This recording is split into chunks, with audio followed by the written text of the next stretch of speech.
So one of the purposes of an ostinato is not only just to provide continuity and clarity, but also to provide direction. So now what I'm going to ask the tuba and bassoon and bass clarinet to do is to push through the measure to provide forward momentum and direction to the ostinato. All right? So here's tuba, bass clarinet, and bassoon. 1, 2, 3, and go. Great.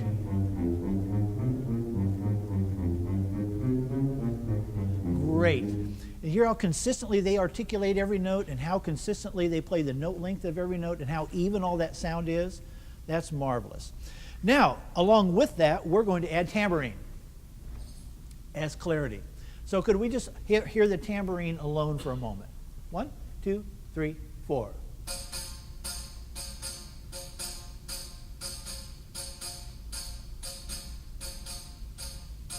So rather than the straight eighth notes, the tambourine highlights certain notes within that. Now let's have the tambourine and the tuba, bass, clarinet, and bassoon play together. 1, 2, 3, go.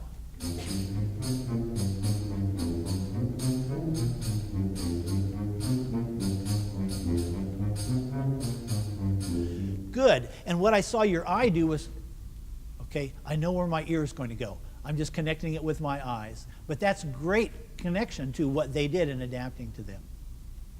Okay, now Dr. Gillingham has given us the impression that tubas, bass clarinets, and bassoons never have to breathe.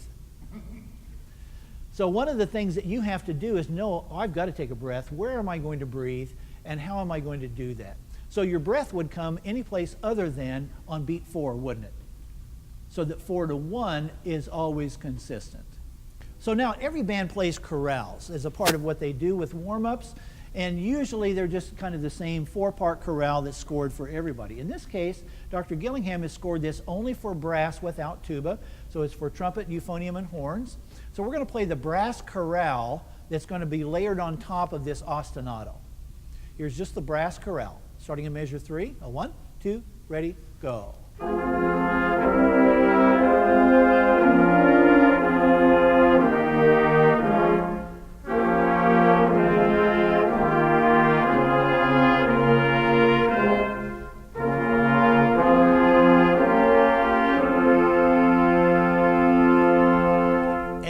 With the accidental here is he changes us from the minor key to the major equivalent to that key, from F minor to F major.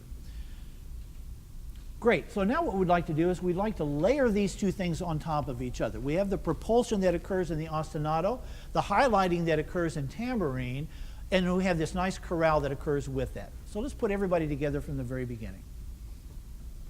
1, 2, ready, go.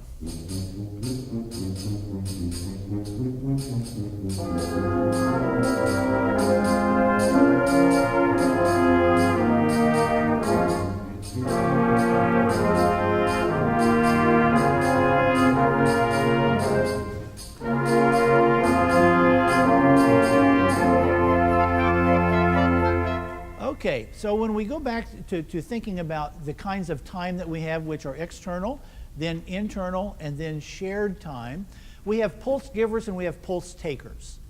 We have certain people who are involved or responsible for giving the pulse, and certain people that are responsible for taking the pulse. So if we have an ostinato that begins at the beginning, who's responsible for providing the pulse? Who are the pulse givers? It's the ostinato, isn't it? So everybody who joins with the ostinato has to use their ear to adapt to what they're hearing if it's not what you expect it to be for shared time. Okay? So what we're going to do is we're going to use our ear, and we're going to go to the pitch or the pulse givers. Everyone else becomes a pulse taker.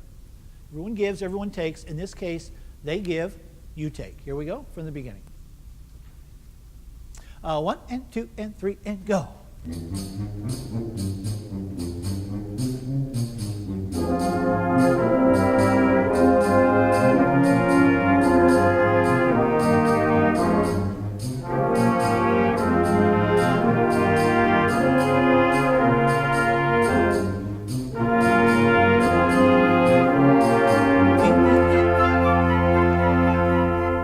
Going to give the woodwinds a chance to practice this yet. We're going to see if they can adapt to a new key center, again playing the scales we did before.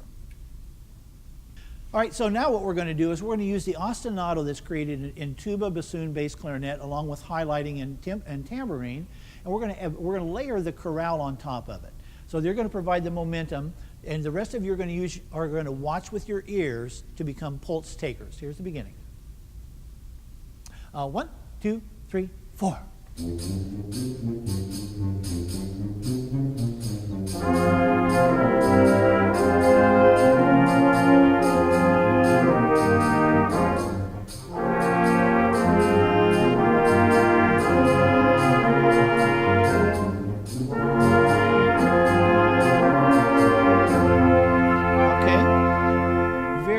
Very good, everybody.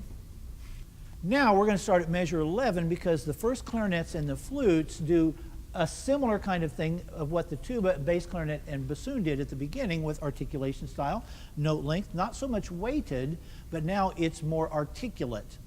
It's like putting a little bit more clarity to the consonant. Okay, here we go. Here's bar 11. This is flutes and first clarinet. 1, 2, 3, go.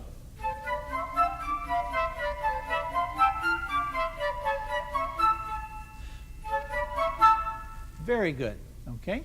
So now recognizing that flutes are going to cause this sound to be created differently than clarinets, where if we were to use the balloon again, and this is the air, flutes are using this kind of action to create the sound, right? Clarinets are using this kind of action to create the sound, aren't you? You're not tonguing into the reed, you're actually pulling away from the reed a little bit, right? You start here and you come this direction.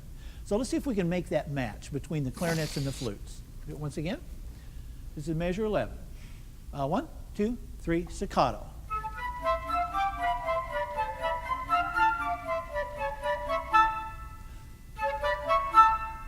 Bravo. So we have flutes that create sound one way, or articulation.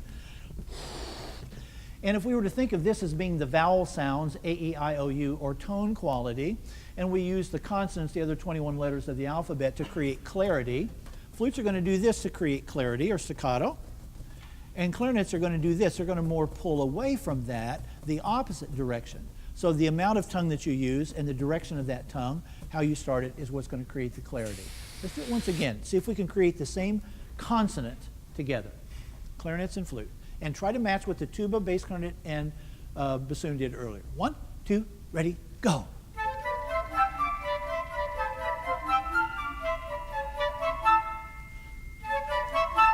Bravo. So in all music, whether Dr. Gillingham has written it or another composer has written it, we have to go through these changing roles like characters, where we go from one thing of giving to another thing of taking.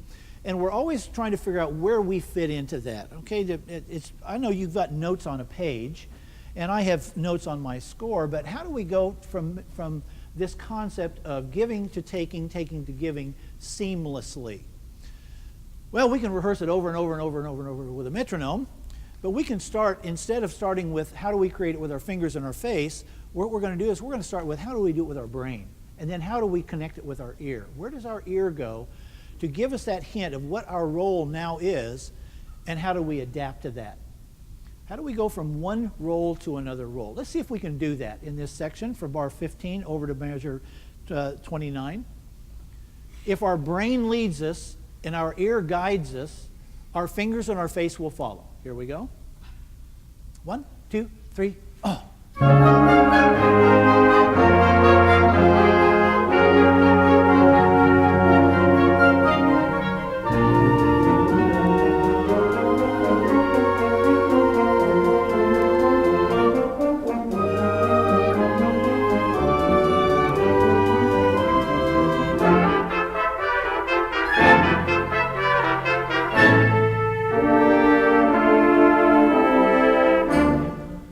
Brilliant. Brilliant. Now guess what the easy part is? Is it the brain part, the ear part, or the face and the fingers part? It's the face and the fingers, isn't it? If we've thought through it, if our ear is ready for it and listening for it and moving us around in the ensemble, our fingers will take care of themselves. And in your case, that's exactly what you're doing right now. All right, so guess what we get to do at bar 29? rinse and repeat, but in sequences now, instead of one person doing or one voice doing it for any particular length of time. Now we get to do this building technique or matching as we join other voices. So let's start at bar 29, and let's see if we can match each new set of voices as they layer on top of a new one in exactly the same way as before. Here's bar 29. 1, 2, 3, go.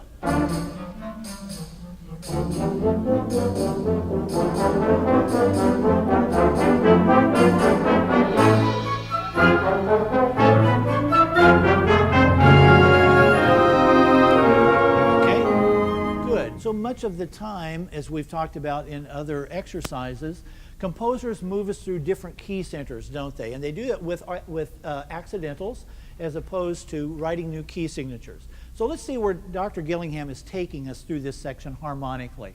Would everybody play the first note you have at measure 29? Just play that and hold it.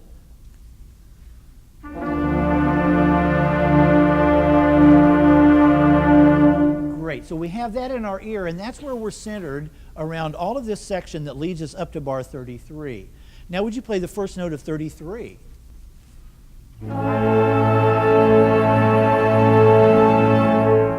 Now go back to measure 29. And now 33.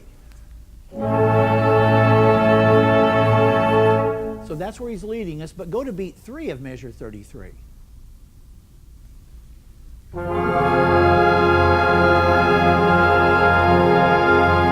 Beat 1 of 34. Same as 33. Beat 3 of 34.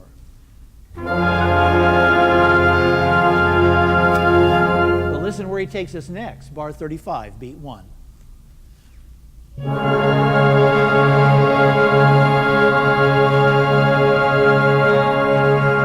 Now, if you really want to know where he's taking us, go to beat 1 of 39. Beat 1 of 39. Ready? Go.